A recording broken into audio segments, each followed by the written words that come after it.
मेरे प्यारे भाई बहनों, आशा करते हैं आप सब ठीक होंगे, मन लगा के अपने एग्ज़ाम की तैयारी कर रहे होंगे। तो जैसे कि ये क्वेश्चन प्रीवियस ईयर के हैं हिंदी टीजीटी के, तो आशा करते हैं आप सबको ये क्वेश्चन जो प्रीवियस ईयर के हैं आप सबको मेरे बताए हुए द्वारा आपको समझ में आता होगा। और चलिए फिर स्टार्ट करते हैं। स्टार्ट करने से पहले एक आपसे विनम्र निवेदन है कि अगर ये वीडियो आपको अच्छी लगे तो प्लीज़ इसे लाइक करिएगा, शेयर करिएगा, सब्सक्राइब करिएगा। तो चलिए हम स्टार्ट करते हैं क्वेश्चन से।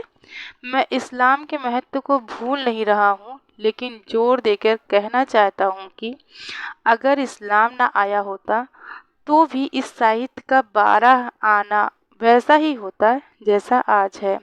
हिंदी के भक्ति आंदोलन के संदर्भ में यह कथन किसका है? आचार्य हजारी प्रसाद द्विवेदी का। तो इसकी व्याख्या करते हैं। उपयुक्त कथन आचार्य हजारी प्रसाद द्विवेदी ने अपनी पुस्तक हिंदी साहित्य की भूमिका में हिंदी साहित्य भारतीय चिंता का स्वाभाविक विकास शीर्षक के अंतर्गत हिंदी के भक्ति आंदोलन के संदर्भ में कहा है। रामचंद्र शुक्ल ने भक्ति को पराजित, असफल एवं निराश मनोवृत्ति की देन माना था। डॉक्टर रामकुमार वर्मा के अनुसार मुसलमानों के बढ़ते हुए आतंक ने हिंदुओं के हृदय में भय की भावना उत्पन्न कर दी थी। इस असहाय अवस्था में उनके पास ईश्वर से प्रार्थना करने के लिए अतिरिक्त अन्य कोई साधन नहीं था। नेक्स्ट क्वेश्चन है, रीतिकाल को सर्वप्रथम श्रृंगार काल नाम रखने का सुझाव किसने दिया? तो आचार्य विश्वनाथ प्रसाद मिश्र ने। ऑप्शन बी सही है, आचार्य विश्वनाथ प्रसाद मिश्र ने। तो इसकी व्याख्या करते हैं। तो रीतिकाल को सर्वप्रथम श्रृंगार काल नाम रखने का सुझाव आचार्य विश्वनाथ प्रसाद मिश्र ने दिया। विभिन्न विद्वानों द्वारा किया गया नामकरण इस प्रकार है। जॉर्ज ग्रेसन रीतिकाव्य, मिश्र बंधु अलंकृत काल, आचार्य रामचंद्र शुक्ल रीतिकाल, रमाशंकर शुक्ल रसाल कलाकाल, विश्वनाथ प्रसाद मिश्र श्रृंगार काल। तो नोट यहाँ पे छोटी सी दी गई हुई है। तो आयोग ने इस प्रश्न का उत्तर विश्वनाथ प्रसाद मिश्र को माना है, परंतु आचार्य रामचंद्र शुक्ल ने 1929 ईस्वी में लिखे गए अपने इतिहास ग्रंथ हिंदी साहित्य का इतिहास में कहा है कि रीतिकाल को यदि कोई श्रृंगार काल कहना चाहे तो कह सकता है। नेक्स्ट क्वेश्चन है, गारसा दातासी के इतिहास ग्रंथ इस्तवारदला लिटरेत्यूर एंदुई ए हिंदुस्तानी का दूसरा संस्करण कब प्रकाशित हुआ था? तो 1871 ईस्वी में हुआ था। तो इसकी व्याख्या करते हैं। गारसा दातासी का इतिहास ग्रंथ इस्तवारदला लिटरेतूर एंदुई ए हिंदुस्तानी का दूसरा संस्करण 1871 ईस्वी में प्रकाशित हुआ था। इसका प्रकाशन 2 भागों में सन 1839 ईस्वी में तथा 1847 ईस्वी में प्रकाशित हुआ। इस ग्रंथ में कुल 738 कवि हैं, जिनमें हिंदी के 72 तथा शेष उर्दू के हैं। हिंदी साहित्य के इतिहास लेखन का सबसे पहला प्रयास फ्रेंच विद्वान गारसा दातासी ने किया था। गारसा दातासी ने अपनी पुस्तक की रचना फ्रेंच भाषा में की। डॉक्टर लक्ष्मी सागर वार्ष्णेय ने तासी के ग्रंथ का हिंदी अनुवाद हिंदुई साहित्य का इतिहास 1992 ईस्वी नाम से प्रकाशित कराया। नेक्स्ट क्वेश्चन है, रामचंद्र शुक्ल का हिंदी साहित्य का इतिहास पहले किस ग्रंथ की भूमिका के रूप में छपा था? तो ऑप्शन हमारा सही होगा ए, हिंदी शब्द सागर। तो इसकी व्याख्या करते हैं।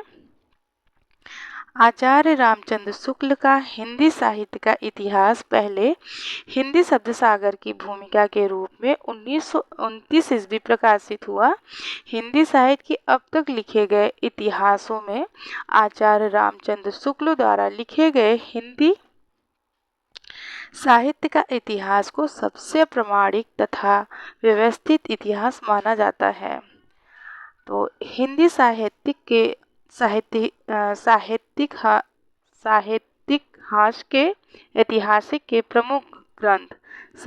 इतिहास के प्रमुख ग्रंथ हैं। लेखक तज़किरा ई सूरा ई हिंदी 1848 ईस्वी, मौलवी करीमुद्दीन। सेकंड है भाषा काव्य संग्रह 1873 ईस्वी, महेश दत्त शुक्ल। तीसरा ऑप्शन है हिंदी साहित्य की भूमिका 1940 में, हजारी प्रसाद द्विवेदी। हिंदी साहित्य उद्भव और विकास 1952 ईस्वी, हजारी प्रसाद द्विवेदी। हिंदी साहित्य का आदिकाल 1952 ईस्वी में, हजारी प्रसाद द्विवेदी। हिंदी साहित्य का वैज्ञानिक इतिहास 1965 ईस्वी में, गणपति चंद्रगुप्त। हिंदी साहित्य और संवेदना का विकास 1986 ईस्वी में, रामस्वरूप चतुर्वेदी। नेक्स्ट क्वेश्चन है, रामचंद्र शुक्ल के अनुसार शिव सिंह सरोज में गिनाए गए ग्रंथ हैं। तो इसमें से नीचे दिए गए विकल्पों में से सही उत्तर चुनिए। तो हमारा ऑप्शन ए सही है, इसमें से फर्स्ट और सेकंड, राम सतसई और कड़खा रामायण। तो इसकी व्याख्या करते हैं। रामचंद्र शुक्ल के अनुसार शिव सिंह सरोज में गिनाए गए ग्रंथ राम सतसई और कड़खा रामायण है। नेक्स्ट क्वेश्चन है, इसको सम्मिलित करना है, मिलान करना है। तो ये इसकी व्याख्या देख लेते हैं। एक बार पहले इसे देख लेते हैं, सम्मिलित करना। देखिए जैसे कि का में दिया गया है पद्मलाल पुन्नालाल बख्शी, इसका वैसे कर लेते हैं ताकि आप लर्न रहे। तो ये देखिए, पद्मलाल पुन्नालाल बख्शी हिंदी साहित्य विमर्श, अयोध्या सिंह उपाध्याय हरिओद हिंदी भाषा और उसके साहित्य का विकास, आचार्य हजारी प्रसाद द्विवेदी हिंदी साहित्य की भूमिका, डॉक्टर रामस्वरूप चतुर्वेदी हिंदी साहित्य और संवेदना का विकास, अयोध्या सिंह उपाध्याय हरिओद द्वारा रचित प्रिय प्रवास को विद्वानों द्वारा खड़ी बोली का प्रथम महाकाव्य माना गया है। तो किसे माना गया है? उपाध्याय हरिओद द्वारा रचित प्रिय प्रवास को खड़ी बोली का महाकाव्य माना गया।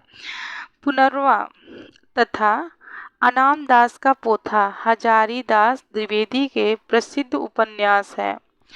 नेक्स्ट क्वेश्चन है, हिंदी साहित्य का आदिकाल हिंदी का एक इतिहास ग्रंथ है। इस ग्रंथ के रचनाकार का नाम है हजारी प्रसाद द्विवेदी। तो इसकी व्याख्या करते हैं। हिंदी साहित्य का आदिकाल 1952 ईस्वी हिंदी का एक इतिहास ग्रंथ है। इस ग्रंथ के रचनाकार आचार्य हजारी प्रसाद द्विवेदी हैं। इनके द्वारा रचित अन्य इतिहास ग्रंथ हैं हिंदी साहित्य उद्भव और विकास 1952 ईस्वी में और हिंदी साहित्य की भूमिका 1940 ईस्वी में, जबकि आचार्य रामचंद्र शुक्ल हिंदी साहित्य का इतिहास 1929 ईस्वी तथा डॉक्टर नलिन विलोचन शर्मा ने हिंदी साहित्य का इतिहास दर्शन नामक इतिहास ग्रंथ की रचना की।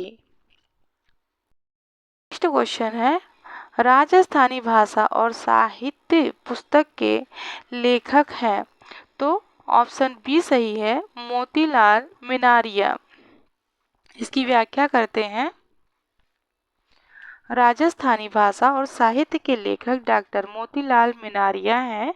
इनके द्वारा रचित एक अन्य साहित्यिक इतिहास ग्रंथ राजस्थानी पिंगल साहित्य भी है, जबकि हिंदी वीर काव्य 1945 ईस्वी के लेखक डॉक्टर टीकम सिंह तोमर है। नेक्स्ट क्वेश्चन है, इनमें से किस साहित्यिक ऐतिहासिक ग्रंथ को किशोरी लाल गुप्त ने हिंदी साहित्य का प्रथम इतिहास नाम से अनुवाद करके प्रकाशित कराया? तो ऑप्शन हमारा होगा डी सही, the modern vernacular literature of northern Hindustan को। तो इसकी व्याख्या भी कर लेते हैं हम। जॉर्ज ग्रेशन द्वारा लिखित इतिहास ग्रंथ the modern vernacular literature of northern Hindustan 1888 ईस्वी को किशोरी लाल गुप्त ने हिंदी साहित्य का प्रथम इतिहास 1957 ईस्वी नाम से अनुवाद करके प्रकाशित कराया, जबकि गारसा दत्ता से लिखित इतिहास ग्रंथ इस्तवार दल्ला लिटरेच्यूर ए हिंदुस्तानी 1839 एवं 1847 ईस्वी दो भाग को लक्ष्मी सागर वार्ष्णेय ने हिंदुई साहित्य का इतिहास 1952 ईस्वी नाम से अनुवाद किया। ए स्केच ऑफ हिंदी लिटरेचर 1917 ईस्वी ग्रंथ के लेखक पादरी एडविन ग्रीव्स हैं। ए हिस्ट्री ऑफ हिंदी लिटरेचर 1920 ईस्वी के लेखक